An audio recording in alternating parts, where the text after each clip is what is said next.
Тыңдаңыздар.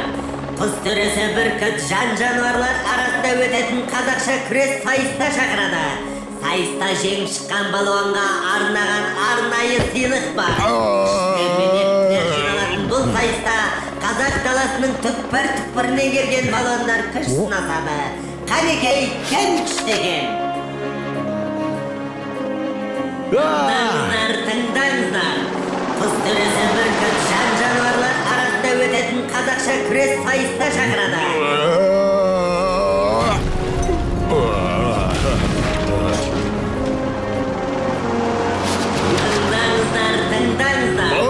Құз төресі бүркіт жан-жануарлар арасында өтетін қазақша күрес сайыста шақырады. Сайыста жеңіп шыққан балуанға арнаған арнайы сыйлық бар. Күштілер мен ектілер жиналатын бұл сайыста қазақ даласының түкпір-түкпірінен келген балуандар күш сынасады. Қанекей кім күштеген?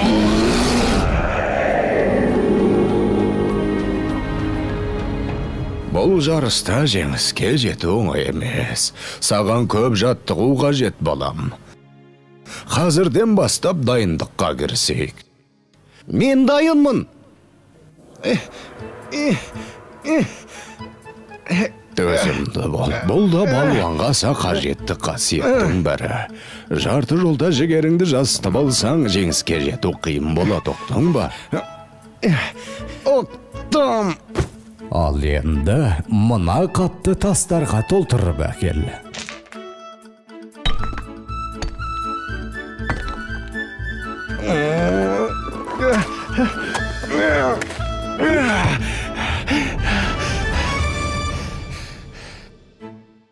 Ата, қапшық толы тастың күреске не қатысы бар? Керек тастың ауырлығы жоқ деген балам. Не ғұрлым жаттығуда қиын болса, сайыста оңай болады. Алдыңда сенен салмағы басым, қарсыласың тұр деп есепте.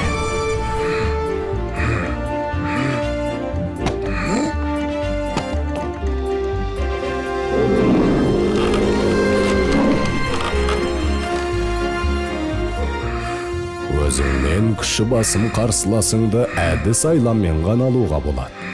Мысалы, анда қарашы.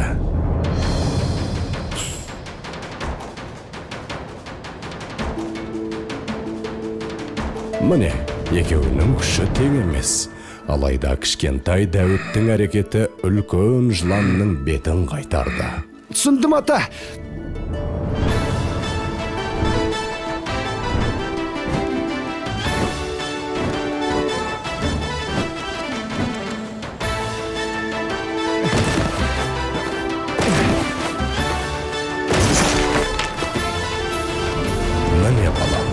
Сен сайысқа дайын болдың.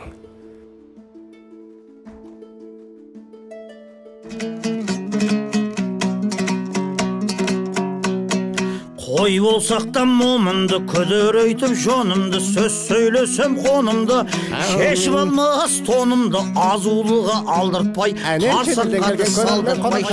Қазақтың ұлттық тағамы қымызды сүйсіне ішіп отыр. Әсіресе Африкадан келген мүйіз тұмсық кесеге қайта-қайта қол созуда. Ас болсын, мырзалар. Oh yes, Kumaz, very good. Арқар мүйіз қайрап ап қасқырға шабыр мекенбіз. Бұл жарысқа қазақ даласының түкпір-түкпірінен келген ең мықты балуандар қатысып отыр. Осы күрес сайысын біз жеңімпаз балуанның атымен атауды ұйғардық. Күш атасын танымас деген. Бәріңізге де жеңіс жолында сәттілік тілейміз. Мүйіз тұмсық қымызға елтіп, тұмсығымен жер сөзі түреліп қалыпты ғой. Обалай. Алғашқа жұп, қасқыр мен қоян. Қасқыр қасқырлығын істеп менсінбей тұрған сияқты. Төреші дуадақтың да басы дуылдақтыр. Жарайсың қоян. Қорқа батыр болды деген міне осы. Ортаға екінші жұп шақырылды. Арқар мен борсық. Арқар бірден шабуылға шығып, борсықты тықсырып барады. Қойды дей мынау. Бәрекелді. Борсық балуан арқардың аяғын аспаннан келтірді. Үшінші жұп, аюдай ақырған аю. Қабандай күркіреген қабанмен күрескелі жатыр. Аю балуан әдегенді атып ұрып жеңіске жетті. Қандай ғажап. 4-ші жұпқа кезек келді. Тау батыры Барыс пен Қызылқұмнан келген Келес балуан. Міне бел ұстасты, Барыс шалыс қимылмен Келесті атып ұрды. Я, Келеске жеңіс елес боп қалғандай. Жартылай финалға қиналмай шыққандар. Қоян мен Аю, Борсық пен Барыс балуандар. Іске сәт.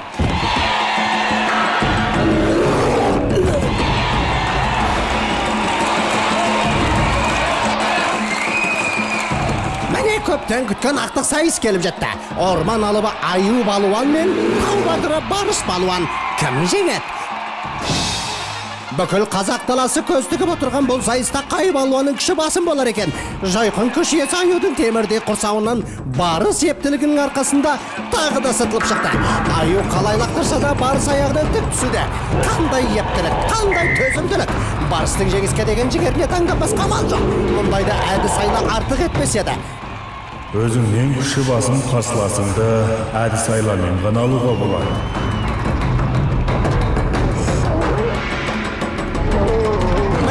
Барыс емін тауып Аюды алып ұрды. Таза жеңіс, ғажап. Міне жеңімпаз да анықталды.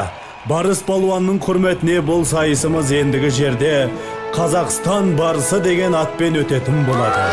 Құттықтаймыз. Жарайсың балам. Сен қазақша күрестің мәртебесін тағы да бір көтеріп тастадың. Ұлттық күресіміздің абыройын асқақтата бер.